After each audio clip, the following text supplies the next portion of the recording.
very good. My mom's is May 8th. It's Yeah. real when it hits the right date. Yeah. Okay, so I'll be right back with y'all. I'm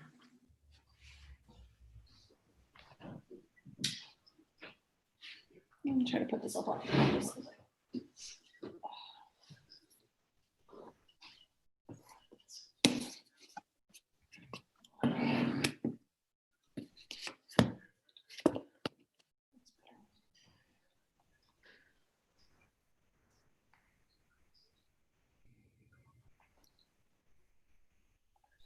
Hey, Amanda.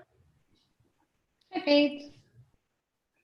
Jamie and Xavier and Bernie and Patrick and Amber and Janet. I think by now we need a theme song when we start these meetings.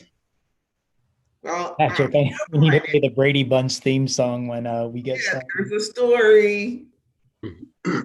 You got to pay the rights for that, you know. We could make up our own. I'm sure We could there's have something. snippets. I mean, Jamie, you could have a walk-on song. I like the way you're thinking.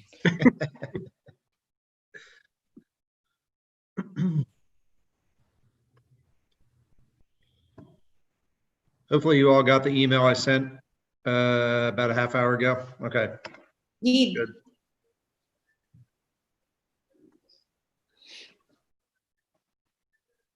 All right. I think we will be without Councilor Soto this evening. And we're about 2 minutes past the half hour. So I'm going to go ahead and call this November 24th meeting of the Council of the City of Lancaster to order. First, Mr. Harris, would you please call the roll of members? Yes, Mr. President. Mr. Arroyo. Here. Ms. Beke. Here. Ms. Craig. Here. Ms. Diaz. Here. Mr. Garcia Molina. Here. Mr. Soto. And President Smith Waddell. Here. Councilor Soto is excused this evening. Sorry, per the legal rules that govern this process, I want to announce to everybody that on Friday, November 20th, 2020 at 3:30 p.m., an executive session of the Council of the City of Lancaster was held to discuss the potential hiring of an interim chief of police. Well, you know, we'll do the minutes and then the motion. Mr. Harris, we have the approval of the minutes for November 10th, 2020. I'll hear a motion. Motion to approve. Second. Okay, we have a motion and a second on the minutes. Council comments. All right, hearing none. Mr. Harris. Yes, Mr. President. Mr. Arroyo. Aye. Ms. Beke. Aye. Ms. Craig. Aye. Ms. Diaz. Aye. Mr. Garcia Molina. Aye. And President Smith Waddell. Aye. All right. Can I have, I'm trying to, I don't know why I don't have it here. I need here, if this is the appropriate place, Mr. Harris, a motion to add the resolution appointing an interim chief of police to the agenda. I believe council members have the resolution in their email, so I'll hear a motion to that effect. Motion to add resolution 58, 2020 to today's agenda. Second. Okay, we have a motion and a second. Council comments? Hearing none, Mr. Harris. Yes, Mr. President. Mr. Arroyo. Aye. Ms. Beke. Aye. Ms. Craig. Aye. Ms. Diaz.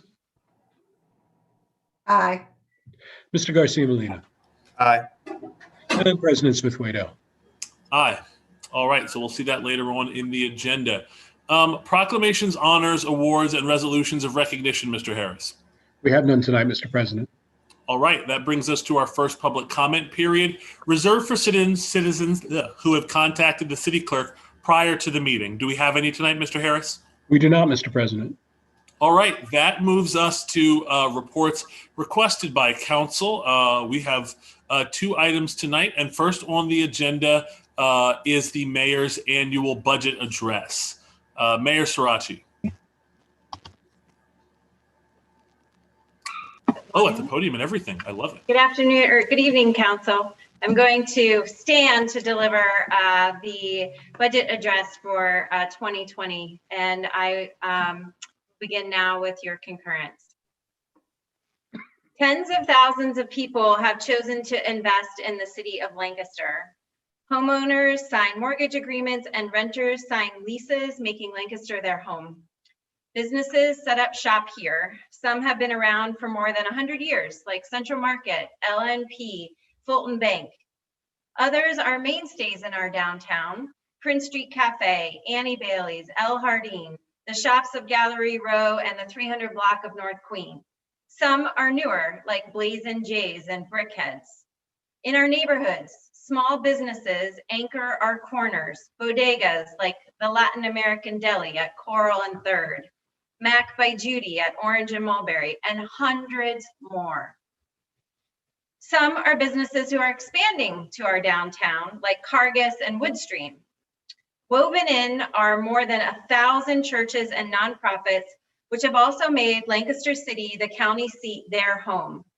Each block a tapestry of homeowners, renters, businesses, churches, nonprofits, government buildings, all enriching our community in some way, extending well beyond the borders of our city. Collectively, they have invested billions of dollars, and this number doesn't take into account all the other ways people have invested in the city beyond money with their time, their talent, and their dreams. These investors of money, time, talent, and dreams have come to expect a return on their investment by way of their local government providing fire or police at their door within minutes of dialing 911, clean drinking water, wastewater that is managed within all federal and state regulations, streets that are routinely swept and plowed of snow, trash and recycling that is picked up weekly, parks that are maintained, permits that are issued in a timely manner, and much, much more. But lots of cities provide these services. We are the city that is striving to provide the highest quality, most equitable, and cost-effective services to not only our residents, but also to the tens of thousands of people who come to work here every day, as well as those who visit our city. High quality. High quality means delivering high quality services that we must continually provide opportunities for residents to provide input, measure outcomes, and demonstrate results. This is why we are advancing 311, data governance, and Engage Lancaster, our public participation platform. This also includes our land development and infrastructure that is well planned, well designed, and well built, spurring continued long-term cross-sector investment in our city. Delivering equitable services means that every corner of the city is knowledgeable about the services that are offered and has access to that same level of service. Equitable means that we are ensuring public investment across the city and advancing a comprehensive plan that will include everyone's voice and working to ensure our own policies and practices reflect this commitment. And finally, delivering cost-effective services means we are delivering value for taxpayer investment. It means evaluating benefits of outsourcing versus insourcing, developing a 5-year capital planning and prioritization strategy, evaluating our utility payment structure, and more. This is the recipe for vitality. This is the recipe that the city of Lancaster continues to strive to serve up each and every day. And in large measure, a key ingredient is the budget, which brings us to the work at hand. While every budget is a snapshot of just 1 year, it is impossible not to address the impact of this year. For 2020, council has adopted a budget that utilized 2.9 million in reserves to balance the budget. This practice is not new. In fact, we've used reserves to balance our budget 9 out of the 10 last years. However, most years we've been able to make it up due to staff vacancies, operating efficiencies, and other one-time revenue. 2020 was not most years. Though we extended vacancies in positions in every department, furloughed 10% of our workforce for several months, delayed or eliminated spending, we were not successful in closing the entire gap. We lost 2.3% in revenues due to the pandemic, and the state's distribution of aid to our pension funds was down 3.8% or nearly $300,000. There were some bright spots. The county approved 2 allocations of Federal CARES Act funding to the city for COVID response, totaling $814,000. Real estate transfers and building permit revenues are meeting or exceeding our revenue projections. Taken together, we will be ending 2020 using just 2.3 million of our reserves, less than what we had budgeted, even before the gap widened from COVID. Now, looking ahead to 2021, our general fund pension obligations will increase by over 800,000 compared to 2020. Medical expenses are expected to increase as much as 14% due to COVID-19 induced medical inflation, while the high deductible health plan will see lower increases in the range of 6 to 7%. Debt service payments will increase by $500,000 as we begin to make payments on funds borrowed to invest in building 2 new fire stations. Despite these increased costs and conservative revenue forecasting, I am proposing a budget of 2.96% increase in spending and a 0% tax increase. Property owners will see a modest increase in stormwater fees and trash fees, the latter directly attributable to the new waste hauler contract that went into effect on October 1st. To accomplish a budget with no property tax increase, every department has cut expenses and positions have been eliminated. There has been organizational restructuring, and the Department of Public Works has moved to do more work in-house rather than paying a contractor premium, thereby controlling costs, timeline, and quality. This council and our creative penny-pinching administrative team, led by Mr. Patrick Hopkins, should be very proud of all we've collectively done and will continue to do. We are proposing to use $4,985,000 of reserves to balance the 2021 budget, a number that is breathtaking. We are fortunate to have ended 2019 with a strong general fund reserve, a reserve that was always intended as a backdrop in times of great need. And what greater need could there be than to respond to the economic impacts of a global health crisis? And yet by doing so, I recognize that a key ingredient to our vitality, the city's ability to pay for the services that so many rely on every day, is severely jeopardized in the year ahead. As such, we will continue to take additional cost savings and revenue enhancement measures, some of which will take 9 to 12 months for full implementation, including but not limited to fee schedule revisions based on a cost analysis study in first quarter of next year, implementation of monthly utility billing, further consolidation of functions across departments, and more. One thing we won't do next year is have this property tax increase. We can't justify increasing the economic burden on a community that was already overburdened before the impact of COVID. Instead, we will increase our efforts to fight for the city of Lancaster in Harrisburg and in Washington, D.C. I am keenly aware that the city has been pleading with our elected officials for literally decades, as state and federal revenues have continued to decline while our property taxes have increased. I have had enough. Have you? Our sister cities are headed into budget season, weighing, selling public assets like their utility systems, hiking taxes by double digits, and across-the-board cuts. They too are using reserve funds, if they have any. Many are being pushed to the brink, hemmed in by state law, further exacerbated by COVID. Those that aren't have access to revenue tools that we do not.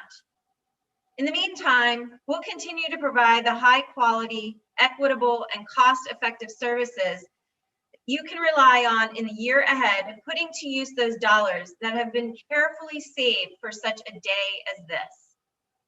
Indeed, the vitality of our community depends on the delivery of these core services, especially in the time of COVID, when our resilience and well-being hinge on the health of the county's economic engine that is the city of Lancaster.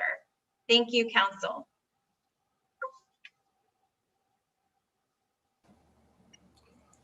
Thank you, Mayor, for your address. Any immediate council comments? So we'll move to the public hearing on the petition to consider the request of Adamsbury Associates LP to amend the zoning ordinance to rezone a property located on College Avenue. Who is, let's see who's, okay, we've got Ms. Drazzo, you're already on it. Yep.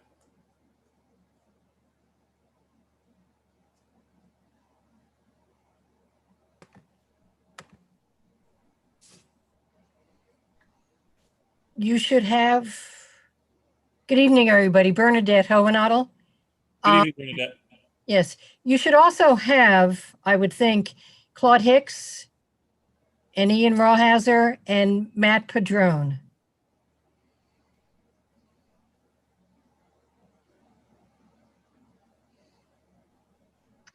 And Mr. President, just one order of housekeeping as well. We do have a court reporter for the public hearing tonight, and I think we should be looking for either Mr. Ray Danio or Ms. Lisa Miller. Mr. Danio is in the attendees list. Terrific. I'm not seeing Ian, just a heads up.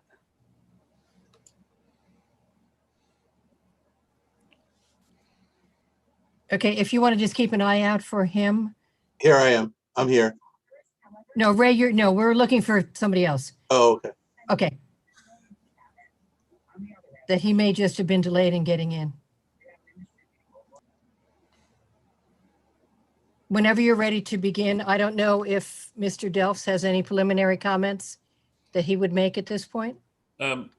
Before we do that, if we have everybody, I believe I have to have Mr. Danio swear in the relevant parties. Okay. Just raise your right hands, please. Do you solemnly swear or affirm to tell the truth, the whole truth, and nothing but the truth? I do. Mr. Delfs. Yes, thank you. Good evening, everybody. Thank you for your time to discuss this matter again. I know that we have spoken about the rezoning proposal at 213 College Avenue a couple of times now, first at Council Committee and then more recently at the first reading before Council. I think during those last two occasions, I was able to provide a good summary and context for this particular petition that is before you today. Just in brief, I will turn this over to the petitioner in just a moment. I just wanted to remind all of the counselors and the public that this rezoning proposal is for the property at 213 College Avenue, which is located across the street from the UPMC St. Joseph's site. This is the first phase of the affordable housing development that has been part of the larger mixed use effort at the UPMC site that we talked about earlier this year. One other reminder that I will note, and you'll probably hear a little more about this from the applicant, is that this rezoning is one rezoning from RO to the R4 district is necessary to allow the multifamily building to a new multifamily building to occur at this location. It's also, the rezoning is also necessary for the low income tax credit application that HDC Mid-Atlantic will be submitting early next year. So I think I've hit some of the highlights that we've talked about before, and without further ado, I will turn it over to the project team, but please, if there are any other questions for me, don't hesitate to ask. Okay, I will get started. I will just introduce the matter, and then I'm going to defer to the project team themselves to go into detail on what we're proposing here. As Mr. Dell said, we are talking about the property at 213 College Avenue. It's just slightly over a third of an acre. It's 0.37 acres. It's currently zoned RO, which does not allow multifamily dwellings of the type that we are proposing. It does allow some residential, but not to the extent that we would be proposing to utilize on that property. It's currently an unoccupied former medical services building. It is adjacent to the medical office building that is there and to the parking deck behind that medical office building. With this project, we are providing an opportunity for there to be construction of much needed multifamily and low-income multifamily housing within the city in an area that is accessible to job opportunities, to social and cultural opportunities, to transportation. It's a great location for it. It's a good infill. Sorry. It's a good infill location within the city and infill development, which is always a good idea. It allows for denser housing or housing at a greater density than is currently allowed with the current zoning that is on that property. At this time, I'm going to ask Claude Hicks to do a brief overview. Initially, I would ask Claude, wherever you are, there you are. The application was submitted in the name of Adamsbury Associates LP. If you could just explain the relationship between HDC and Adamsbury for the council so that they know who we are talking about here. Sure. Thank you, Bernadette. Thank you, members of the council. Adamsbury is a wholly owned subsidiary of HDC Mid-Atlantic. Our structures are all in limited partnership. So Adamsbury was a partnership that was already established. It had nothing in it. So we put this project in it, but it is wholly owned by HDC. I'll remind the council, I know that you've heard this many times before. This is phase one of our affordable housing project in conjunction with the redevelopment of St. Joe's Hospital. Rents here will be between $200 and $800 per month. These will be 1 and 2 bedroom apartments. We are very excited about the possibility of building on this site. In particular, our proximity to the parking deck. We are in current discussions with the parking authority and with the owner of the deck, UPMC, to make sure that our residents have full use of that deck as we move forward.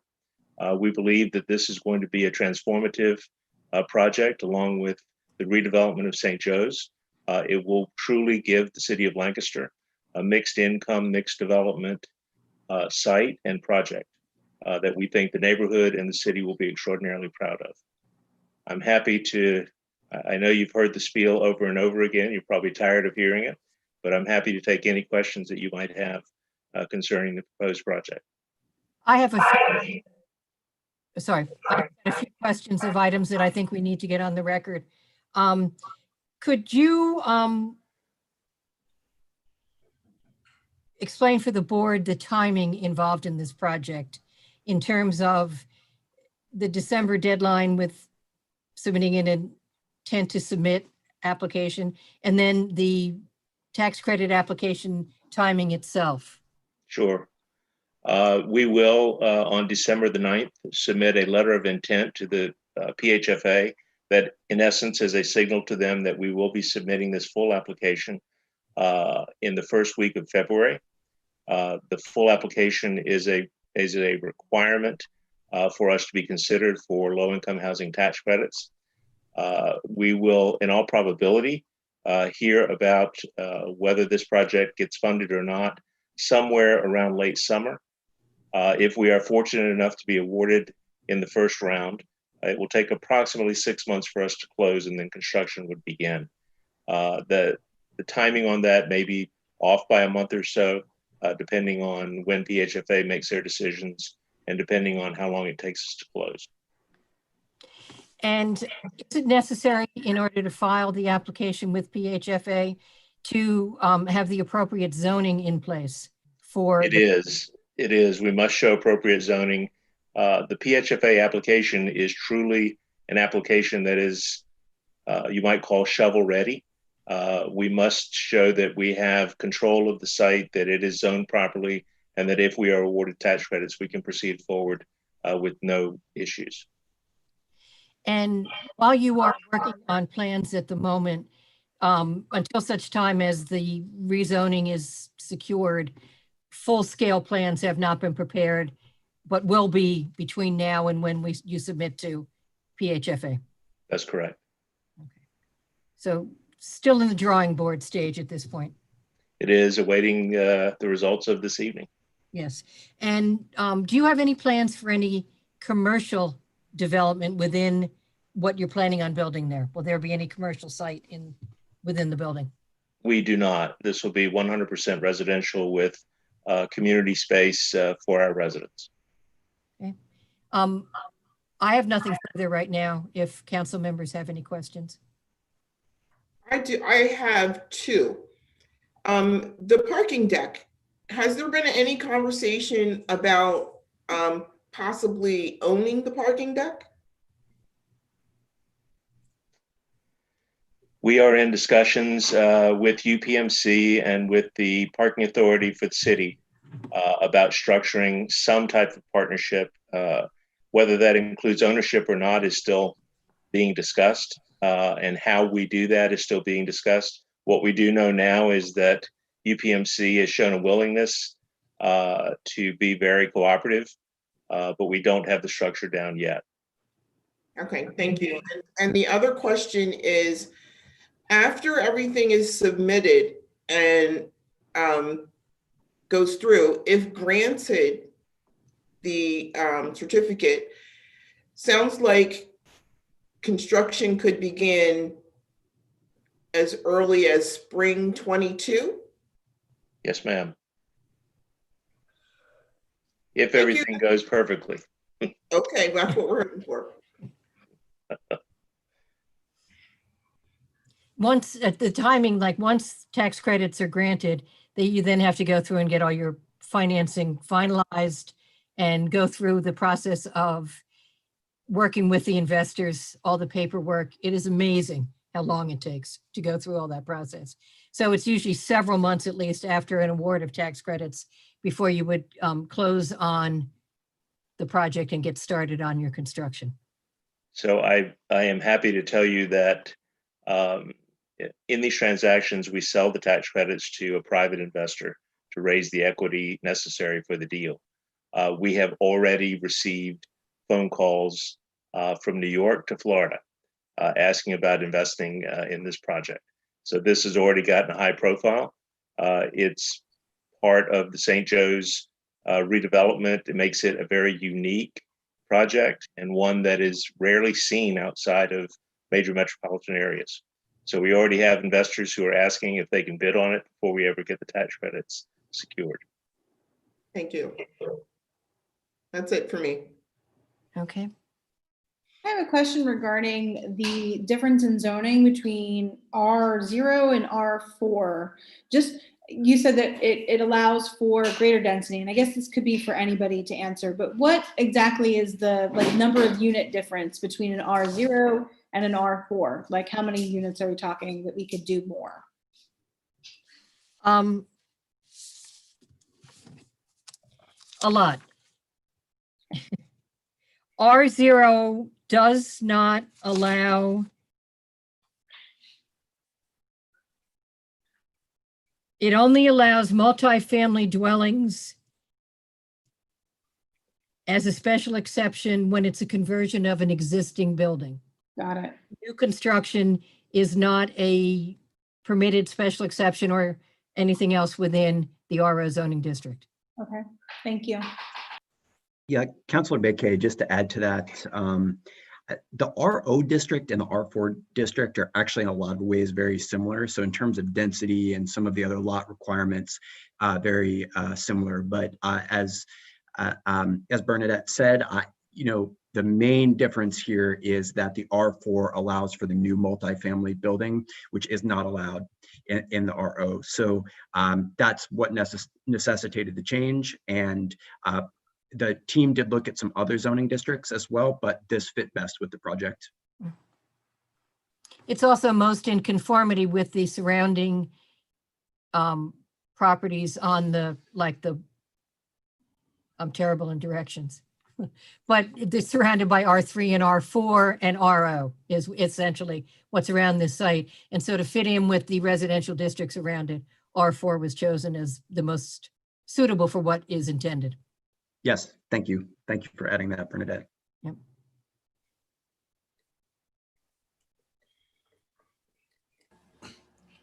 Any other comments or questions from council at this juncture?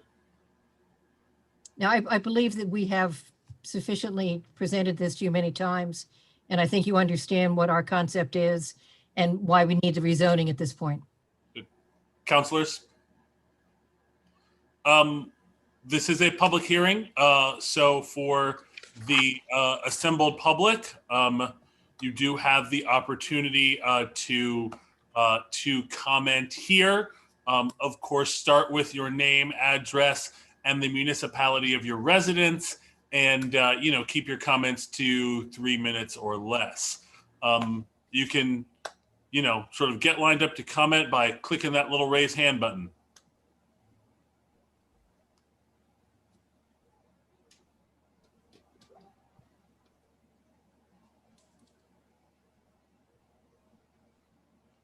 Going once, going twice. Okay, hearing none. Thank you all very much for the presentation, and thank you, Director Delfs, Mr. Danio, and I will hereby close this public hearing, and we'll vote on the item later in the legislative agenda. Thank you very much. Thank you. Thank you.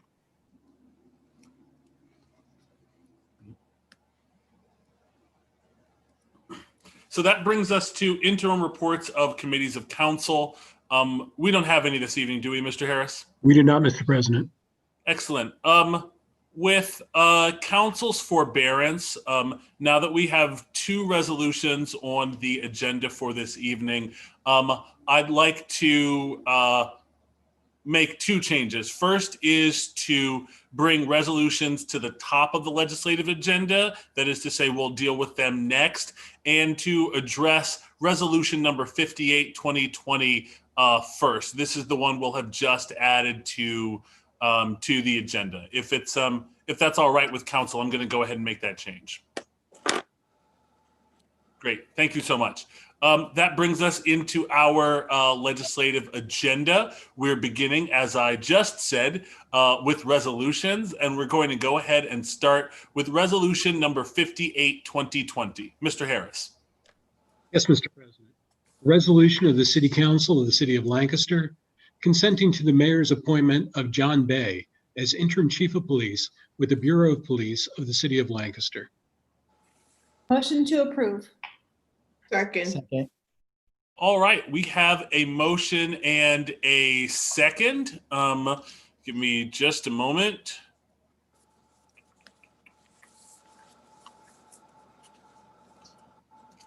To be honest, I'm not sure whether this would fall under personnel or public safety, but I'm actually gonna, Mr. Harris, is that personnel? Since it's a, I think it could go either way. It's at your discretion, Mr. President. okay. Zavi, Janet, either of you, I mean, I think you're just gonna pass it off for presentation, but either way.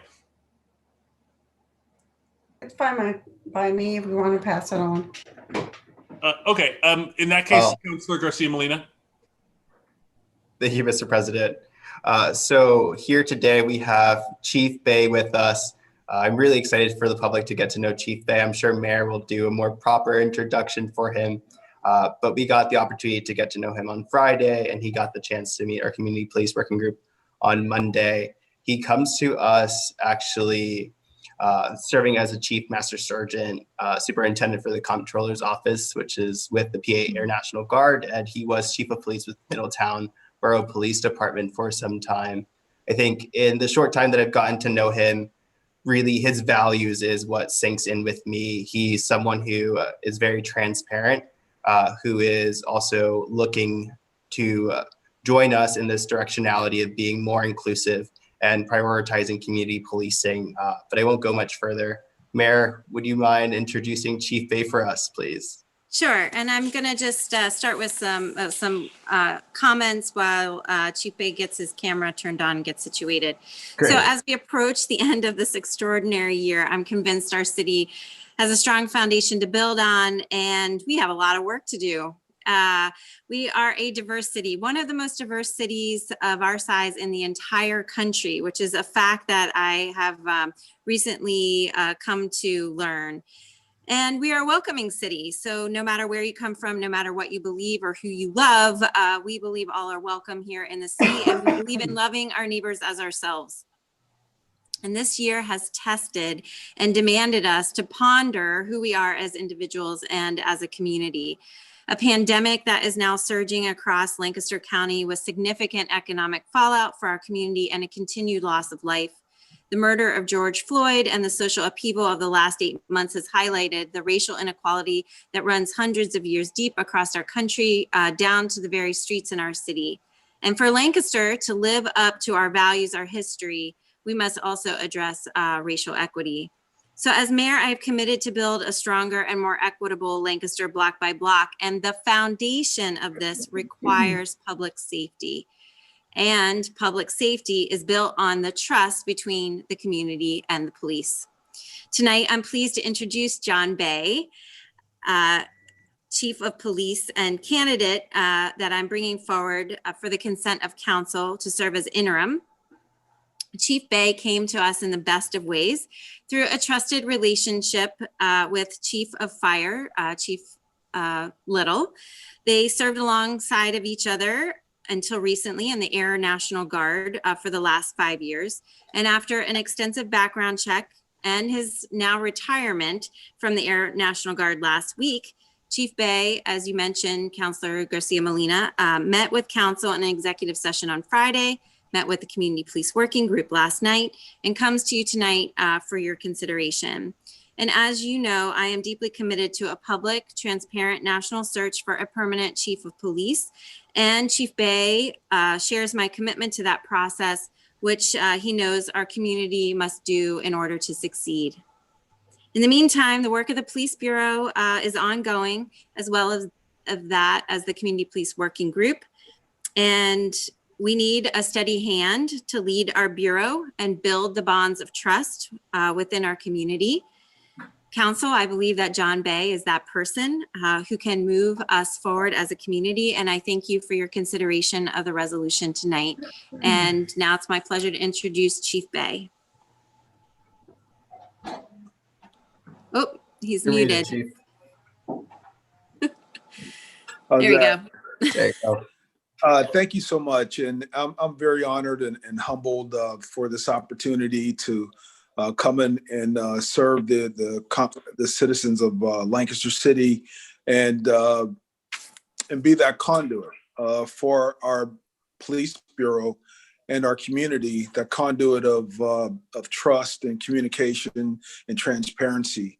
And I think that my background, I'm sure everybody has seen my resume.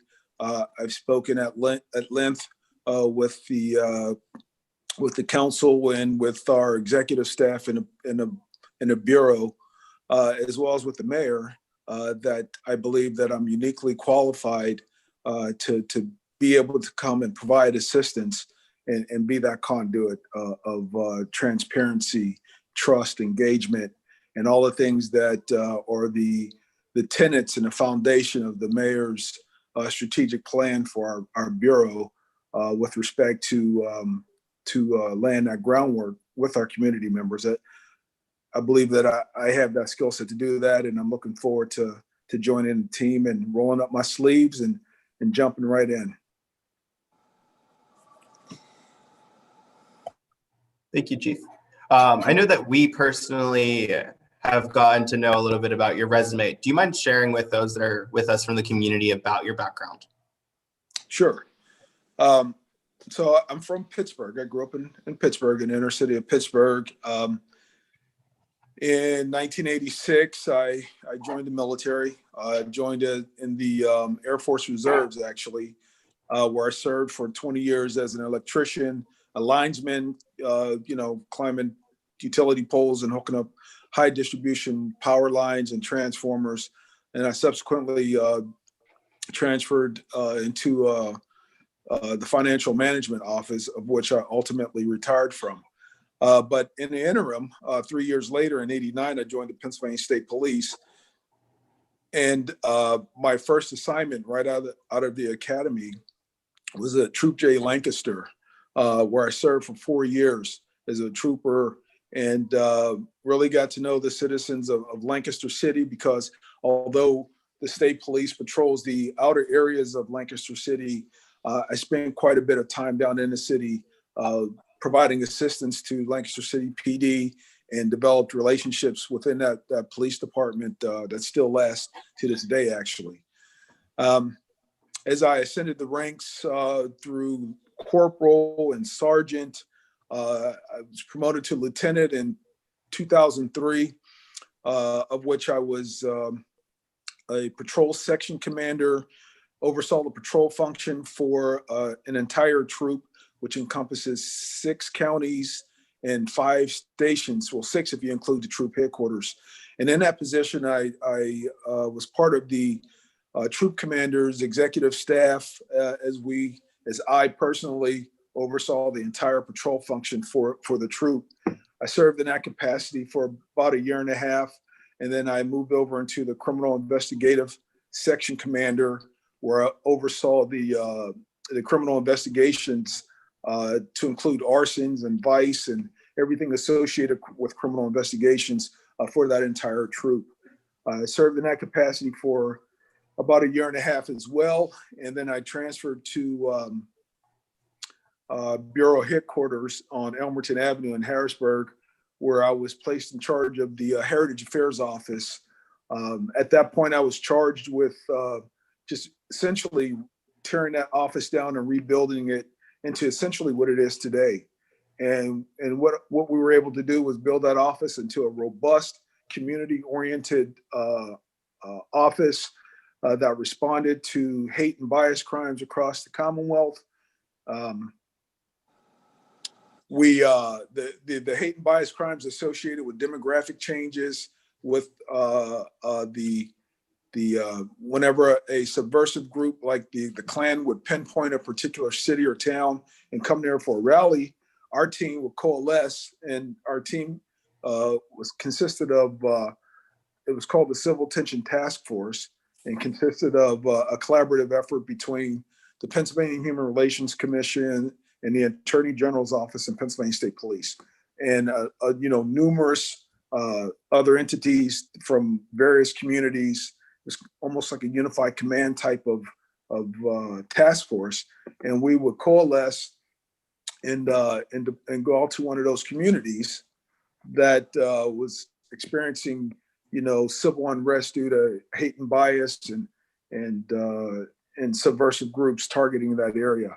And we would do town hall meetings. We would speak in schools, universities, and then we would put together unity community events to counter the hate-filled speech that was going on at the time in that community.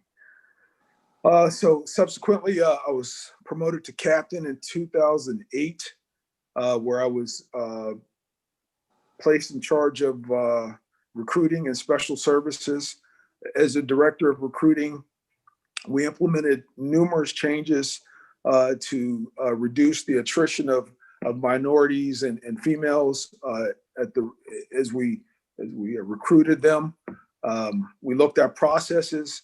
We changed processes that weren't working, where we were essentially not getting a return on our investment.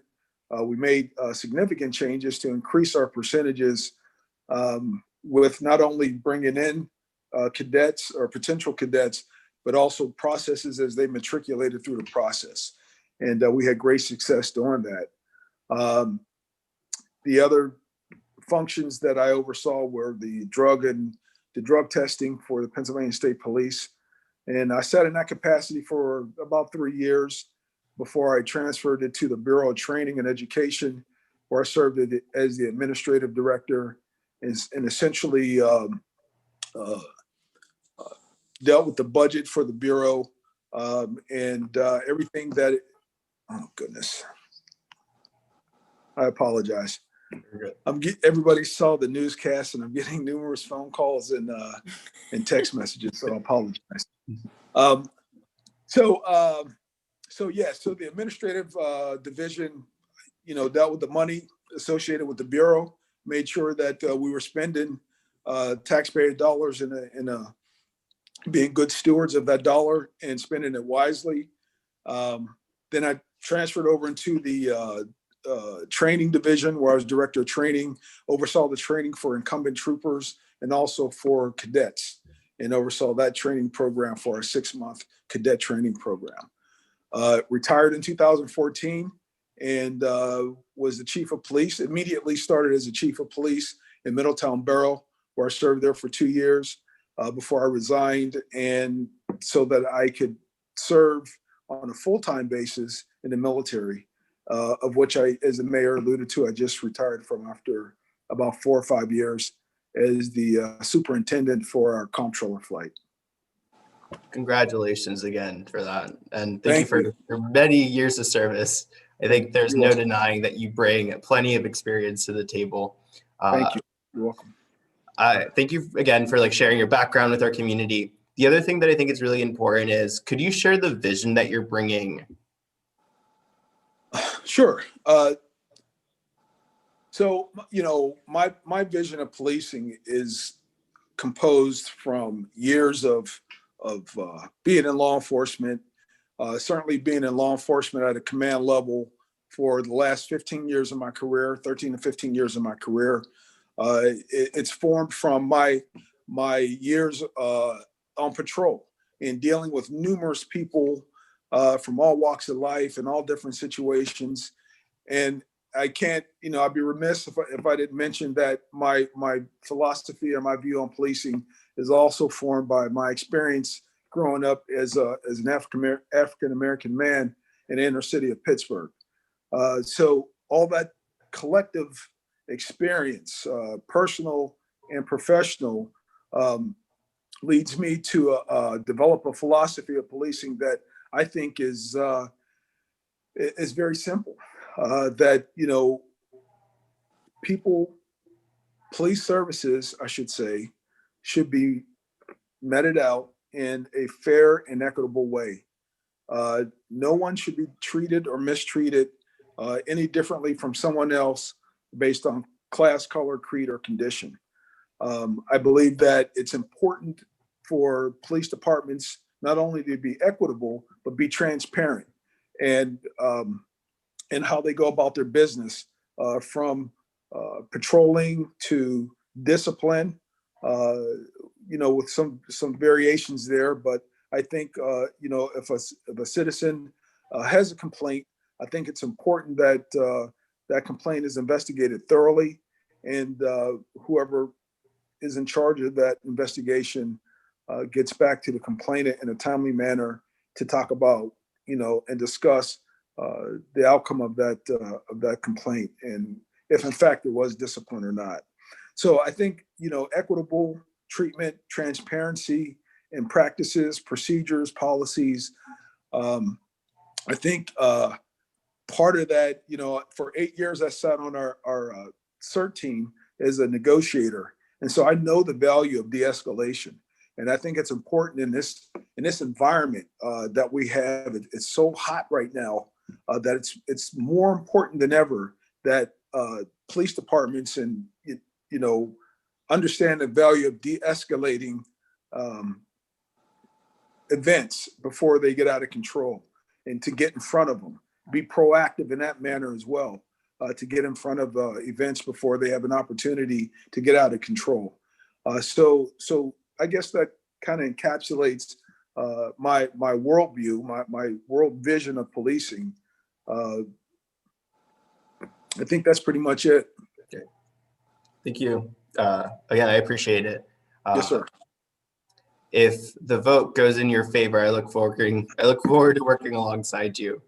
Thank you. Is there any other questions from council? Councilor Garcia Molina, if I may just note that Chief Bay also had the opportunity to meet with the command staff on several occasions, and that his candidacy was unanimously supported by the command staff within the police bureau, as well as the executive leadership team. And I just wanted to share that with all of you and publicly as well. That's really important. Thank you, Mayor.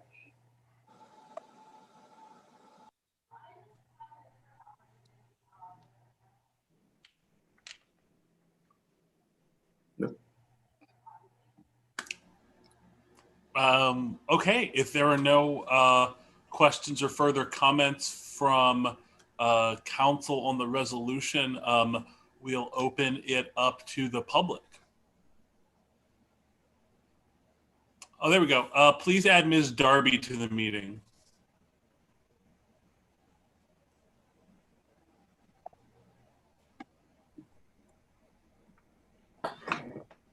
Good evening, Tanae. Start with your full name and your address, please.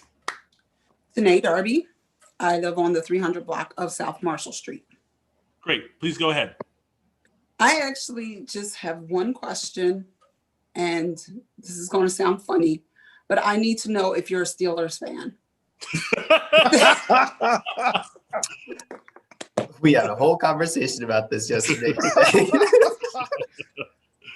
1000%, Miss Darby. I'm from Pittsburgh. It would be blasphemous for me not to be. I would be never allowed back in the city if I weren't. So I'm absolutely a Steeler fan. Awesome. That's great. My husband is from Pittsburgh, so I just had to ask that question.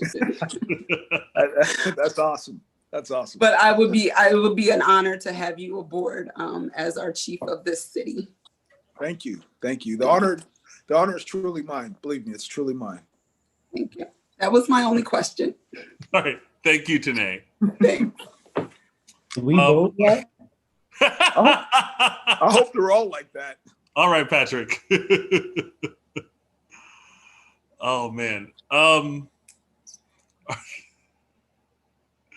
Are there any other questions or comments from the public? Ideally, prioritizing those that are not about interim Chief Bay's sports associations. We won't get into the Pirates.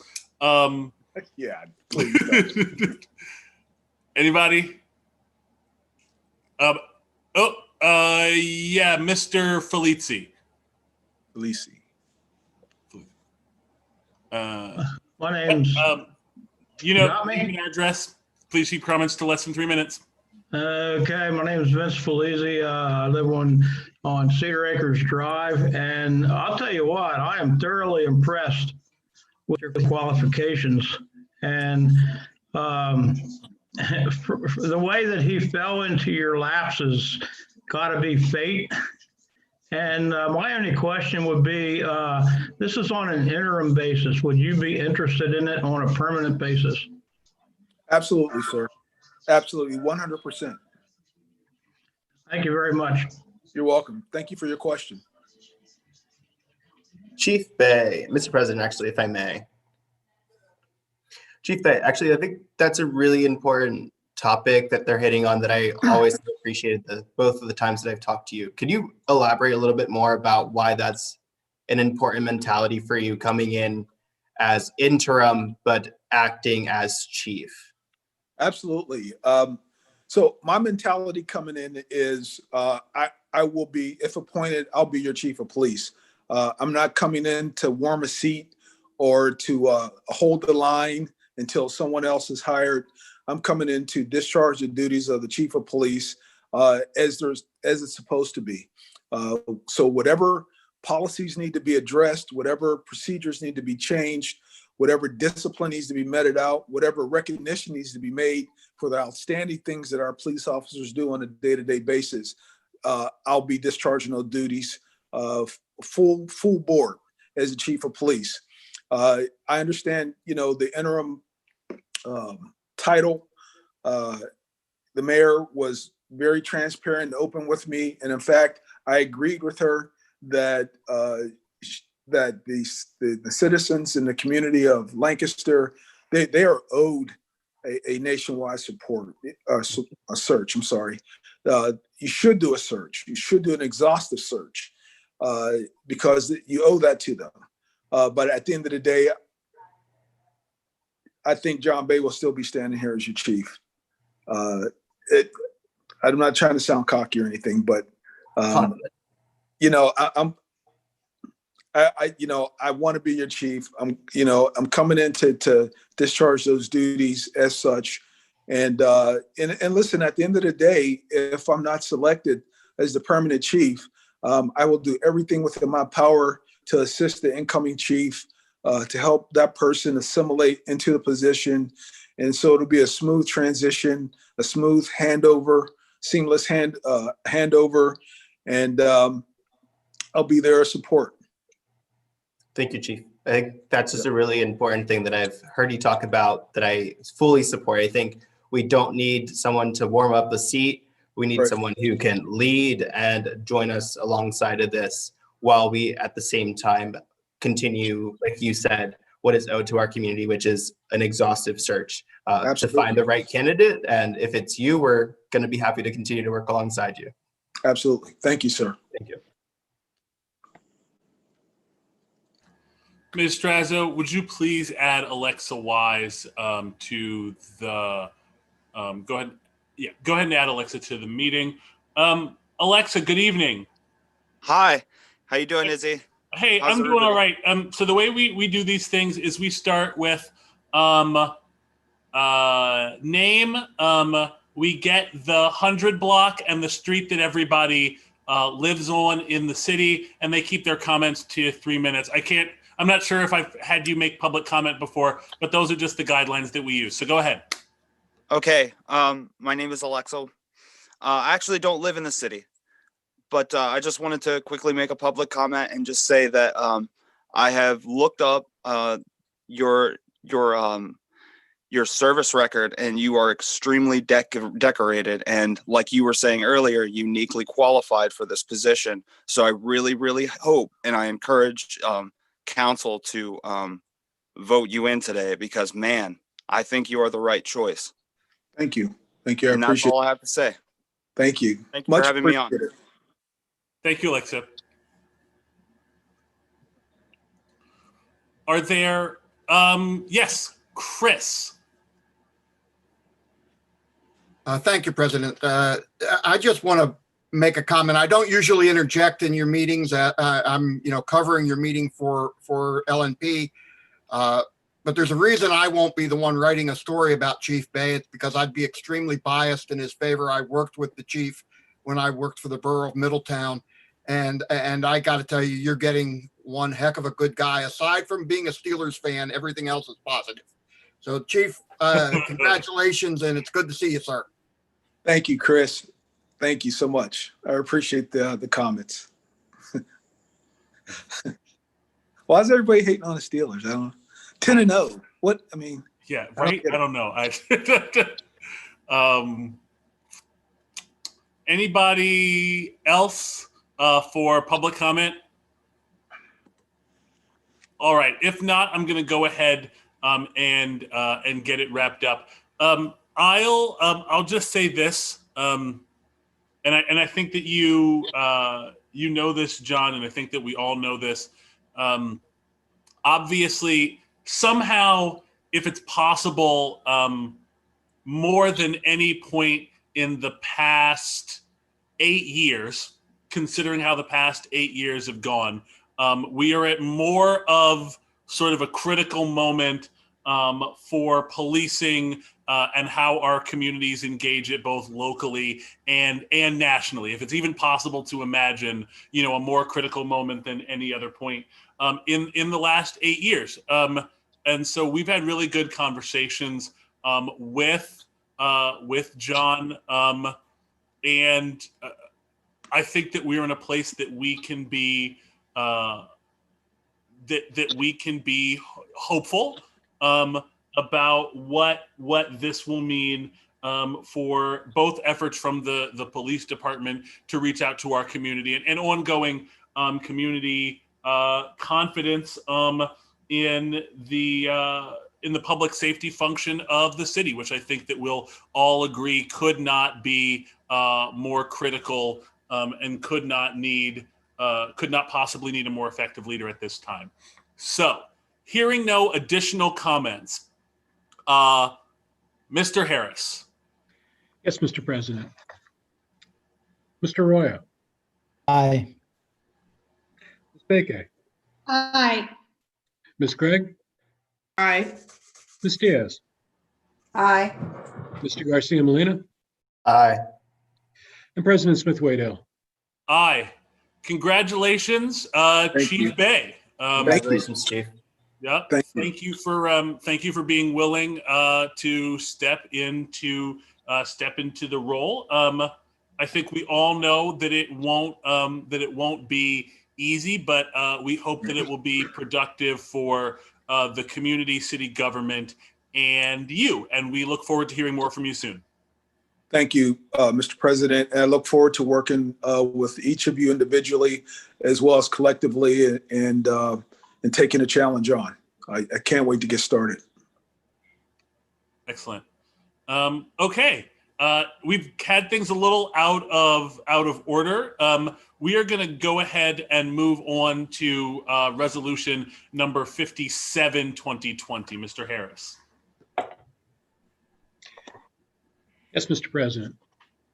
A resolution of the Council of the City of Lancaster accepting and adopting the Lancaster Vision Zero action plan to achieve zero traffic deaths and serious injuries on Lancaster streets by 2030.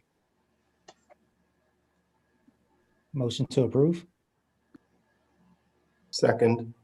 We have a motion and a second. Let me snag my agenda here because, I believe this one would go to Councilor Soto. Would you please add Mr. Campbell? Yeah, please add Mr. Campbell to the meeting. Does Ms. McCormick also need to be added for this item? Yes, that is correct. She should be added.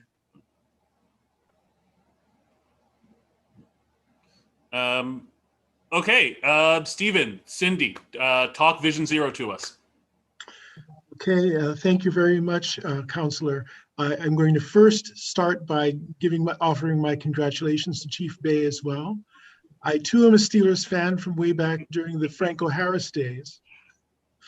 But I will now turn it over to Cindy to be able to present the Vision Zero for us. Thank you.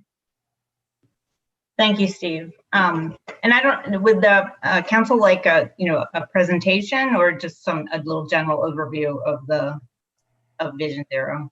since I did give a presentation at the committee meeting, but happy to do it again if that's. Having already had the presentation, Ms. McCormick, I think an overview for the benefit of the public would be best. Okay, very good. Thank you.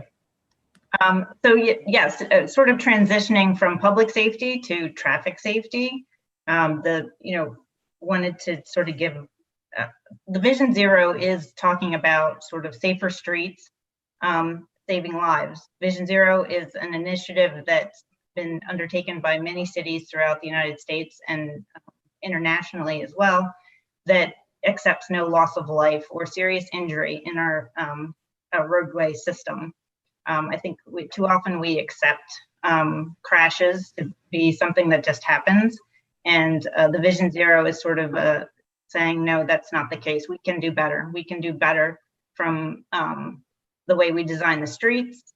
We can do better as drivers, and making sure that we're all accountable in this system. But yeah, and one of the main things is also taking into account that humans do make mistakes. So we want to make sure that we're designing our roadway systems that give them a little bit more leeway, leave a little bit of space for mistakes to be made, but also noting that we all do have an individual responsibility, slower speeds. So as part of the plan, we've identified a high injury network, and we will be prioritizing projects moving forward, focusing on that high injury network, which is where we're seeing a lot of serious and fatal injury crashes. So, we have a long list of recommendations that we are getting ready to kick off and start implementing. It's everything from a public education campaign, focusing where we're spending our money on roadway improvements to those high injury networks. We want to be engaging with the public throughout this process. We want to be, engaging all of our partners as well. The School District of Lancaster, LGH, PennDOT, our Lancaster County Planning. There's very many agencies that we want to be partnering with to take advantage of the resources and help that they can offer us in this campaign. So we're really excited to kick off this plan and start implementing the recommendations. Are there any questions?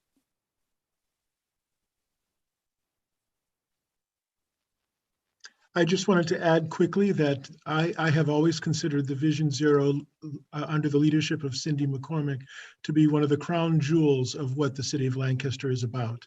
It is a visionary way of looking at the way we all interact with the public right of way and public open space.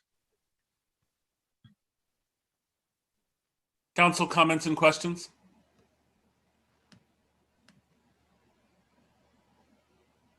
Okay, if you happen to be watching along, part of the webinar or on YouTube, I encourage you to just do some web research on Vision Zero and see the impact that it's had on other communities across the United States. Comments from the public? Ms. Strazo.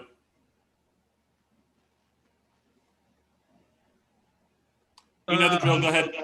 Hello again. This has been a primary kind of issue with me. My background is in industrial safety, and I've been trying to get engaged in the city for a number of years now as far as traffic safety. I've inputted on the Vision Zero. It seems like overwhelming amount of information. I was wondering if you are going to be sitting down some way with the public and digging deeper into this stuff. I mean, I've been involved, I've been engaged with the police. I've contacted the mayor's office in the past. I've been a first responder at multiple accident scenes.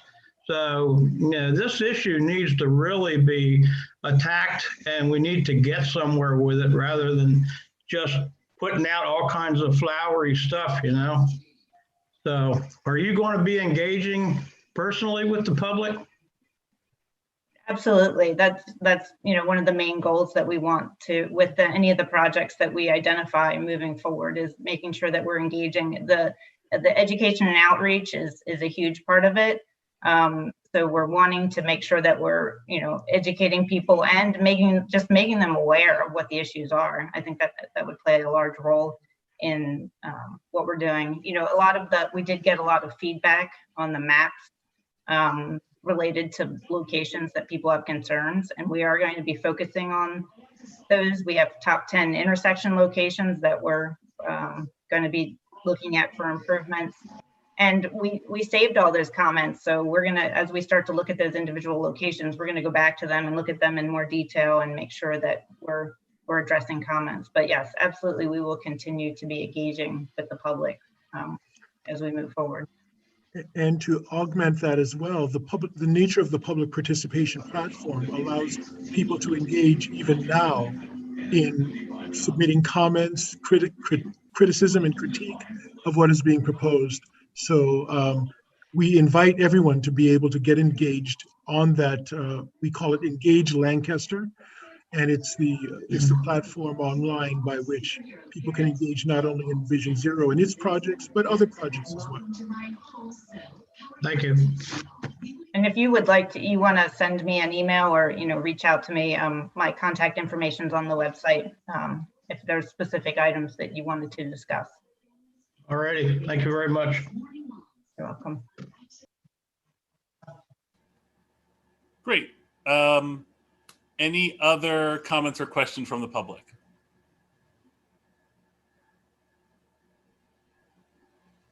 Hearing none, Mr. Harris. Yes, Mr. President. Mr. Arroyo. Aye. Ms. Baker. Aye. Ms. Craig. Aye. Ms. Diaz. Aye. Mr. Garcia Molina. Aye. And President Smith Waddell. Aye. All right, Cindy, Steve, thank you for your time. I think as we move along to ordinances for final passage, we're going to go ahead and keep Steve. So let's move to ordinances for final passage, starting with Bill number 13, 2020. Mr. Harris. Yes, Mr. President. An ordinance amending the termination dates of the COVID-19 outdoor dining ordinance and the COVID-19 outdoor retail ordinance, both adopted by the City Council of the City of Lancaster in response to the COVID-19 worldwide pandemic, providing for the repeal of inconsistent ordinances, providing for the severability of the ordinance, and providing that the ordinance shall take effect in accordance with Pennsylvania law. Motion to approve. Second. Okay, we have a motion and a second. This is also a public works item, but we're just going to go straight to Mr. Campbell. Director Campbell. Thank you again. So this is basically a continuation of the ordinance that has been very, very successful for us getting through the summer and into the fall in allowing for the outdoor dining to take place amongst dozens of restaurants throughout the city of Lancaster, as well as several retail establishments who elected to utilize this regulation. The original regulation was written so that it would end at December 31st of this year. We have elected via this ordinance to extend that indefinitely until such time as council deems that it is no longer necessary. Okay. Are there any questions or comments from council on this matter? Seems pretty straightforward, but. And from the public.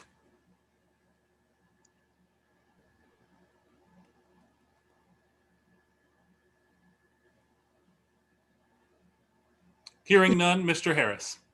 Yes, Mr. President. Mr. Arroyo. Aye. Ms. Baker. Aye. Ms. Craig. Aye. Ms. Diaz. Aye. Mr. Garcia Molina, Aye.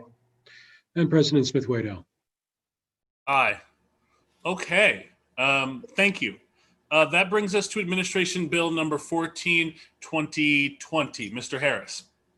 An ordinance of the Lancaster City Council amending Chapter 300 of the Lancaster City Code zoning map to change the zoning classification for the property located on College Avenue, tax parcel number 335-76989900000 from RO, high density residential office institutional, to R4, residential high density dwellings and commercial services. Motion to approve. Second. We have a motion and a second. Councilor Craig. I don't really have a whole lot to say about this because, you know, the presentation was quite adequate. Great. Any other council comments or questions beyond what we discussed in the public hearing? And from the public? Does anybody want to know if Bernadette is a Steelers fan? All right. Hearing none. Mr. Harris. Mr. Arroyo. Aye. Ms. Beke. Aye. Ms. Craig. Aye. Ms. Diaz. Aye. Mr. Garcia Molina, Aye. and President Smith Waddell. Aye. So this is a good example, if there are any young people watching, about why you should consider running for elected office when you grow up. People will laugh at your jokes no matter how bad they are. Moving along to Administration Bill number 15, 2020. Mr. Harris. An ordinance increasing the indebtedness of the city of Lancaster, Lancaster County, Pennsylvania, by the issue of guaranteed revenue note in the maximum principal amount of $11.2 million for the construction of various structures and facilities to improve the city's wastewater conveyance system, fixing the form, dates, interest, and maturity thereof, making a covenant for the payment of the debt service on the note, providing for the filing of the required documentation with the Department of Community and Economic Development to incur and exclude additional debt of the governmental unit, providing for the appointment of a sinking fund depository for the note, providing for the authorized signatories, and authorizing execution, sale, and delivery thereof. All right. Second. We have a motion and a second. It really feels like Bernie told us everything we could possibly need to hear, but Mr. Campbell, please go ahead. Thank you again. This, in fact, is a joint proposal from Public Works and Administrative Services. The goal is for creating and improving the wastewater treatment system of the city of Lancaster, including rehabilitation and improvements of several facilities, including the Engleside Combined Sewer, the replacement and improvement of Maple Grove Pumping Station, replacement and improvement of the Eden Manor Interceptor, and the replacement and improvement of the Maple Grove Interceptor, and some other miscellaneous ongoing capital improvement projects. This really does extend and extraordinarily benefit the wastewater system. We were very, very fortunate that we had a lot of competition for the bid of this work, so that the numbers actually came in lower than we had expected. This initially, we knew we needed 11.2 million, but we expected that we might have needed more. The bids came in such that it was a relatively good chunk below the 11.2, so that we have a contingency, and it covers not only the capital costs, but the soft costs related to development. And I'll turn it over to Patrick for the other fiscal implications. Thanks, Steve. Just to put a number to that savings that Steve mentioned in the bidding, it's about a $650,000 number under that $11.2 million. So the construction cost, all of the soft costs, and then are covered by that 11.2 million plus about $650,000 or so of contingency. So, and that is a good thing, both in case there are change orders that are required for any of those projects. But the other part of it is that this is a drawdown loan, so we're not necessarily borrowing the full $11.2 million. If we end up having savings during the construction of these projects, and we don't need that $650,000 of contingency, that's loan dollars that we won't draw down, and therefore we won't have to pay back and pay interest on. So the terms of this loan are a 1% interest rate for and interest only during the first 5 years of repayment, and then 1.743% for years 6 through 20 of repayment.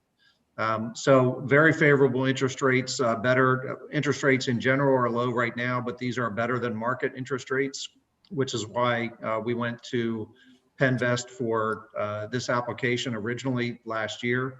And the other part of it is that we delay payments until the projects are near completion. So we actually won't have payments that will be, I'm sorry, principal payments until completion. So we'll have interest payments in next year, which is built into the budget, and principal payments would start in 2022. So there's a little bit more flexibility here with the Penvest financing. A lot of work leading up to this point with Penvest, but there's more flexibility in the structure of the repayment. So this is definitely a favorable way to go to finance these 4 projects.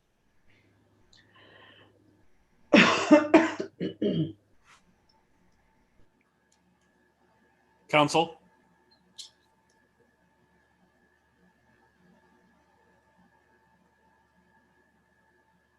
And the public, dwindling though you may be.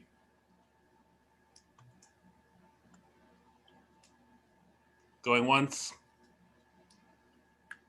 Going twice. Mr. Harris? Yes, Mr. President. Mr. Arroyo? Aye. Ms. Baker? Aye. Ms. Craig? Ms. Diaz? Aye. Mr. Garcia Molina? Aye. And President Smith-Waddell? Aye. So that brings us to ordinances for first reading, which are ordinances for first reading and are not voted on tonight, which I'm mostly saying to remind myself. Administration Bill number 16, 2020. Ooh, this is the big one. Mr. Harris. An ordinance of the Council of the City of Lancaster, County of Lancaster, Commonwealth of Pennsylvania, appropriating the specific sums estimated to be required for the specific purposes of the city government hereinafter set forth during the year 2021, allowing for a severance provision, providing for the repeal of inconsistent ordinances, and providing for an effective date.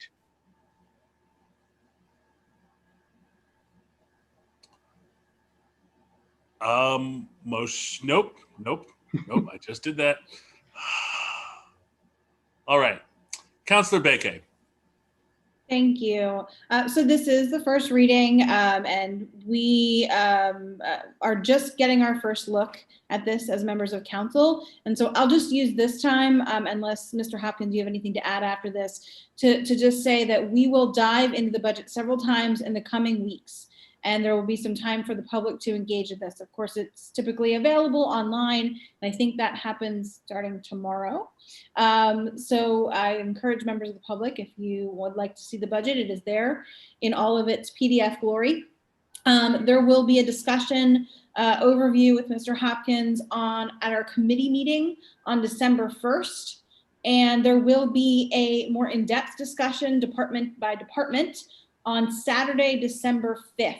That meeting is a lengthy affair, but it does cover the significant changes from department to department on budget lines. So if you are at all curious about diving into the budget, would like to know more about the way departments use your tax dollars, I highly encourage you to attend that meeting.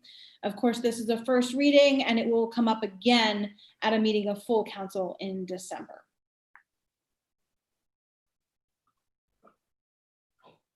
Did I miss anything, Patrick? Not a thing. Thank you. Okay, council comments.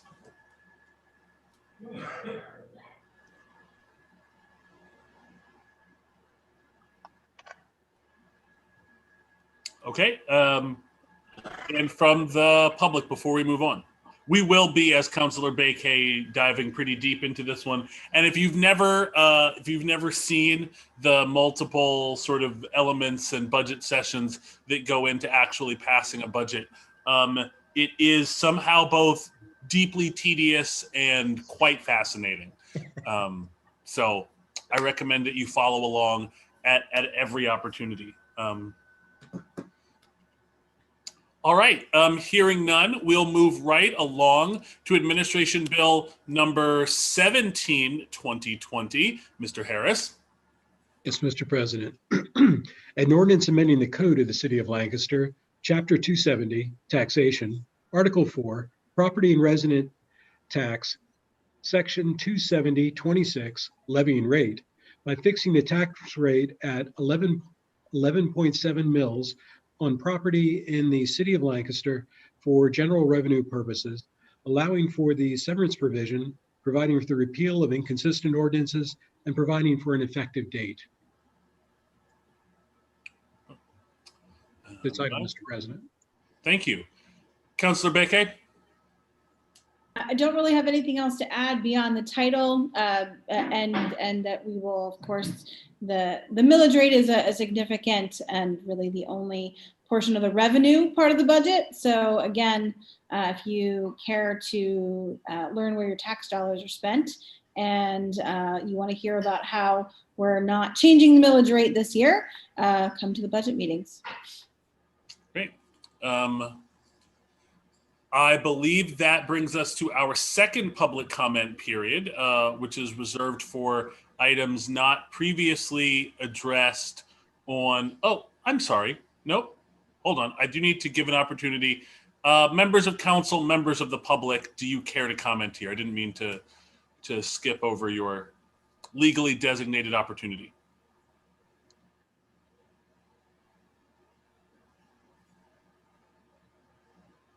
Okay, well then, in that case, I believe that brings us to our second public comment period, reserved for items not on the agenda.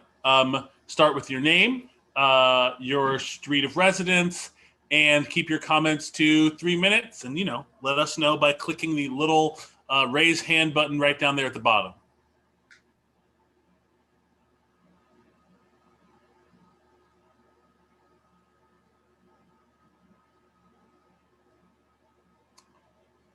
Mr. Felici? Yeah, I just had one question. There was a article in the paper the other week about the city water, I believe, wanting to take a loan for 10.5 million to get backup generators for the water system. Mr. Campbell, can you address that?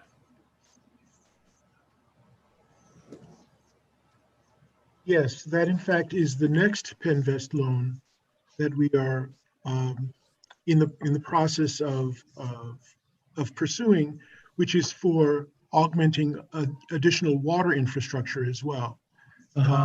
It's coincidentally a very similar number.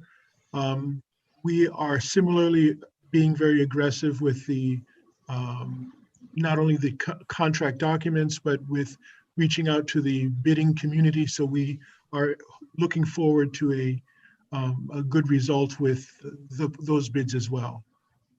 My question was, I've lived in the city all my life and I never remember us ever losing water. Is that a big issue? And the only reason I'm asking is because the tightness of the budget for the city right now. I just wonder about how important that is that we take out another loan for over $10 million. So I'll say a few words and Patrick may say a few words as well. The infrastructure of the city of Lancaster is a tremendous asset and it's very important to us. Some of this is to make sure that water can continue to flow the way we need to. Some of it is to ensure that for new development, we make sure that the infrastructure is in good shape for supporting that new infrastructure. And part of it is the regulatory upgrade of much of the infrastructure so that we're staying abreast of not only technology, but better, if not best, management practices for the quality of our water in the city.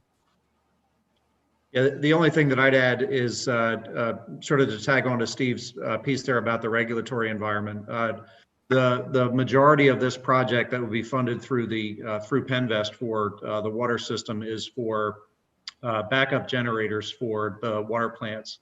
And that's actually a DEP, State Department of Environmental Protection mandate that we have that redundant power capability. Both of the water plants rely heavily on electric power for the running of pumps and the entire plant. And we're mandated to have these backup generators online. I believe it's by the end of August of 2021. So we're under a pretty tight timetable also to get this completed.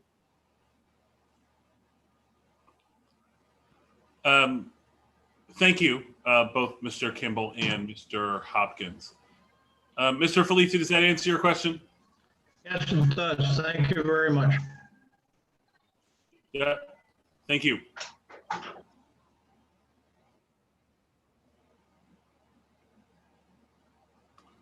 Other members of the public?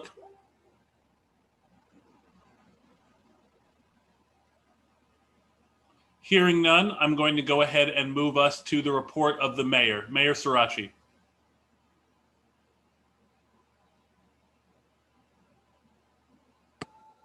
I have nothing further to add. Thank you. Thank you, Mayor.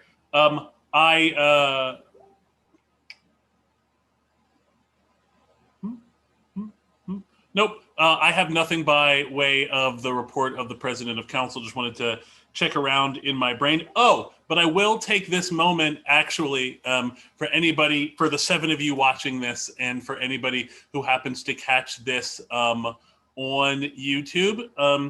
If you take a stroll over to Google, and I don't recommend this if you're having a bad anxiety day, but you can see how COVID cases are rising across the nation, across the Commonwealth, and right here at in Lancaster County.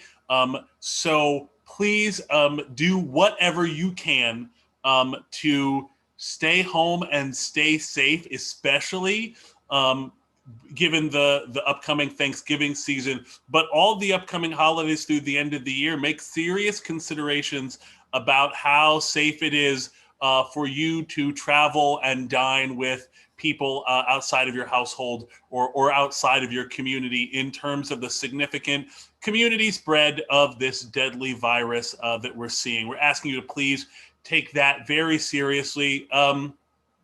If you remember what life was like back in March and April, I know we've let go of a lot of these things in the summer, but please wear your mask, wear and whenever, just wear and whenever. If you're not inside your home, wear your mask. Wash your hands as frequently as possible, and do your best to maintain that 6 foot distance. This is about keeping others safe and keeping you safe as well. So, having said that, I will put my soapbox away and open it up for other council comments at the end of the meeting. Mr. President, I do have one item. Just as a resident in the city Southwest, I need to just make sure the public is aware that Culleton Park reopened last week on Friday the 20th, and it is absolutely beautiful. So this is a great activity that you can do while you're staying home for the holiday. Take a walk. The weather's supposed to be, well, it might rain, but it will be warm. So get your umbrella and take a walk down to Culleton Park and take a look. Because it is absolutely beautiful. It is a crown jewel of our neighborhood here in Sowe, and the mural that was done by a local artist, Selena Almanzar, called "Be Like Water" is it's absolutely stunning. So please take a look at Culleton Park. I'm so proud that it is here in our neighborhood, and everyone should be proud of the work that was done to improve this really big piece of land here in the city southwest. Much needed green space. Other members of council? All right. If there are no other council comments, I would hear a motion to adjourn. Motion to adjourn. Second. We have a motion and a second. All in favor? Aye. We are adjourned. Have a good evening, everybody. Have a good holiday. Stay safe, stay healthy. Thank you. Likewise. Happy Thanksgiving. Take care, everyone. Thanksgiving all.